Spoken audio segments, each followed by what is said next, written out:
We have so many students coming into the system now who learn in different ways and who, I suppose, need to be taught in different ways. And that's just not students from disadvantaged or non-traditional backgrounds. It's also so many of our students, because they don't really read as much now. They use online resources. They're used to interacting with material in a much different way than our students would have 10 years ago or 20 years ago and certainly 50 years ago.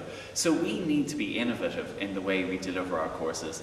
And that means that we mustn't be afraid of trying new things. We mustn't be afraid of failing.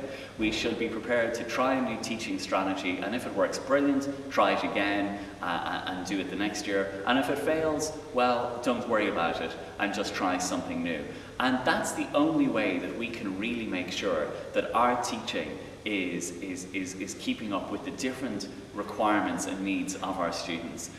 So that's why we shouldn't be just resorting to the traditional methods of lectures and seminars and small tutorials. In a way, we should also make use of the great resources that we have around us in Dublin.